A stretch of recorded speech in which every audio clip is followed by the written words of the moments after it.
Bonjour et bienvenue pour ce D02 de la piscine C++. J'espère que ça s'est bien passé les 2 jours précédents pour vous et que vous avez appris plein de nouvelles choses. Et avant de rentrer dans le vif du sujet, je voudrais vous faire passer une petite note d'information. On m'a fait savoir qu'il y avait des licornes en liberté dans le bâtiment. Du coup, je vous demanderai de faire très attention pour ne pas être blessé, parce que ça peut être dangereux ces bêtes-là. Donc voilà, j'ai fait passer le message. Maintenant, reconcentrons-nous sur le contenu. Donc aujourd'hui, plein de nouvelles choses au programme. Nous allons découvrir ensemble 3 nouvelles notions pour ajouter à notre arsenal de C++.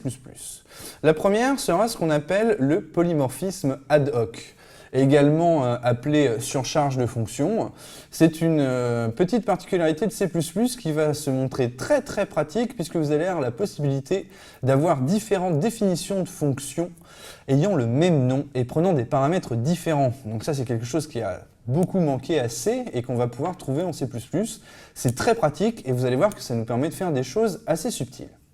Ensuite, nous verrons ce qu'on appelle la surcharge d'opérateurs, qui est une notion qui découle directement de la précédente, qui va vous permettre d'étendre un petit peu la syntaxe et la sémantique de C++ en définissant de nouveaux opérateurs.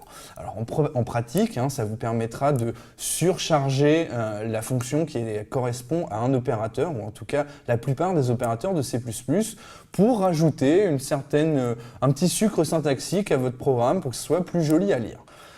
Et enfin, grâce à ces 2 notions, nous allons pouvoir aborder la troisième, qui est ce qu'on appelle la forme canonique d'une classe. Nous verrons que c'est un principe qui permet de déclarer des classes toujours de la même façon, avec un certain nombre de fonctions membres, de constructeurs, etc., qui sont toujours présents et qui permettent une utilisation unifiée de toutes vos classes.